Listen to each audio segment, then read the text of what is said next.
कथायां हस्तौ च कर्मसुमनास्तव पादयोजना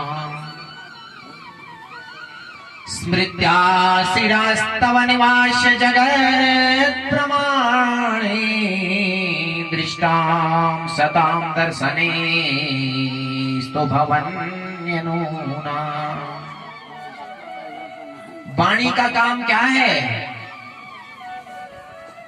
वाणी का काम है गुणानुवाद गाना, न कि किसी को अपशब्द कहना।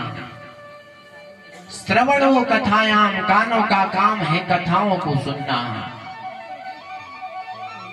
हस्ते सुकर्म सुमनस्तव पाद योजना, हाथ का काम है सेवा करना।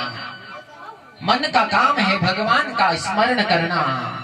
स्मृत्या शिरश्च स्तव निवास जगत प्रमाणे, जिसका सिर उस जगत पिता के चरणों में नहीं झुका है वो बेकार है उसका जीवन।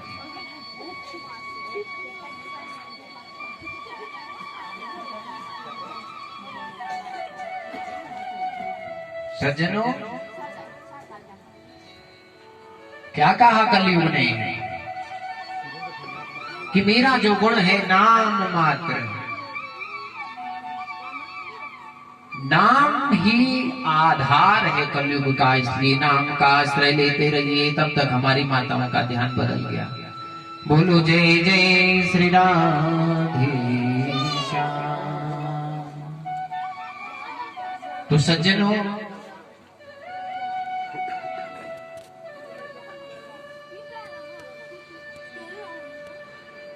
पीछे वाले बात कर देंगे तो चलेगा, आगे वालों के लिए बिल्कुल भी नहीं है ये मौका दिया जाना।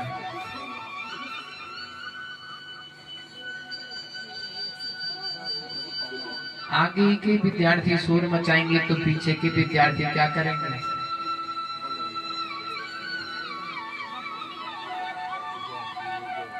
तो सज्जनों, नाम की महिमा इतनी बड़ी है कि कहूं कहा कहीं नाम बढ़ाई, राम न सकई राम गुण गाई।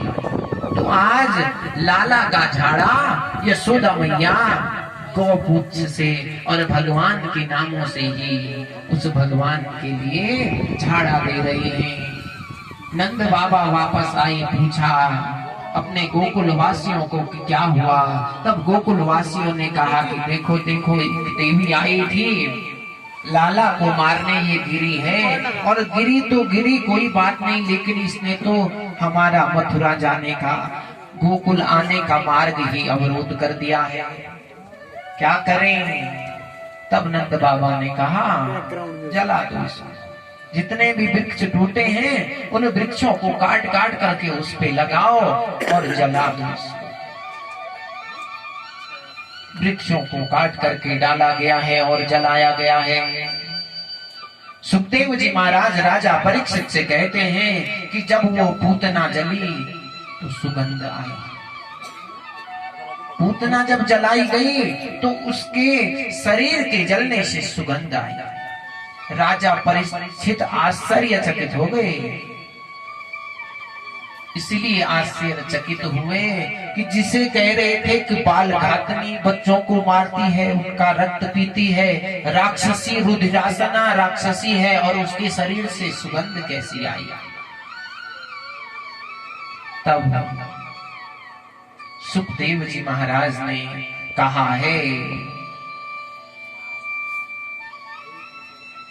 सब कुछ किया इसने, बच्चा भी उठाया, मारने का भी प्रयास किया, लेकिन हमारे परमात्मा कल्याण करने वाले हैं ना, उन्होंने फिर भी इसका कल्याण किया। क्यों कल्याण किया है सज्जनों? क्योंकि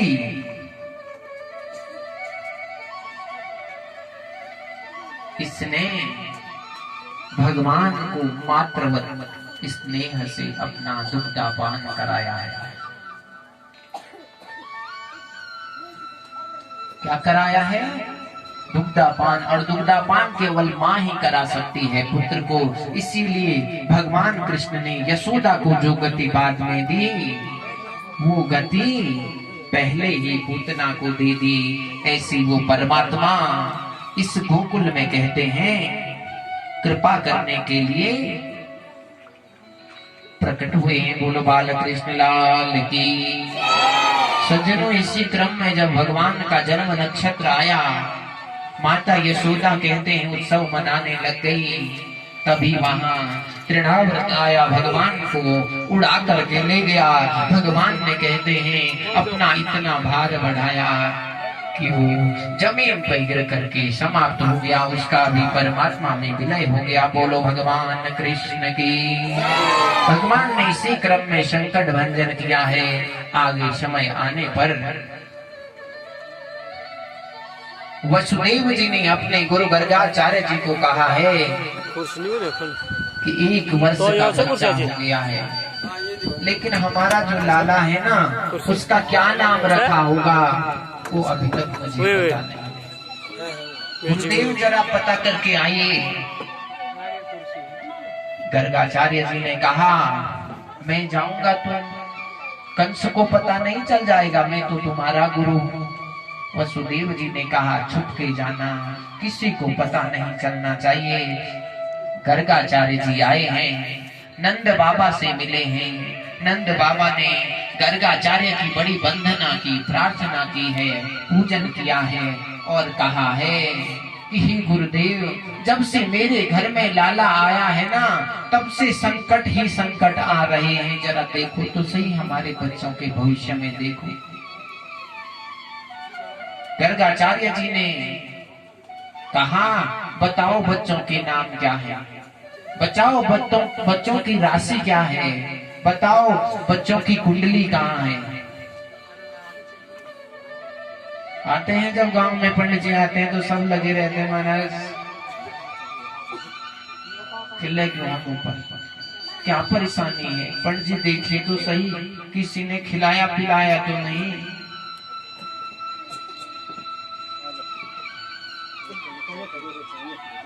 सज्जनों, आप भला तो जग भला, मैं भला हूं तो सारा संसार भला है, मैं बुरा हूं तो मेरे लिए सारा संसार बुरा है।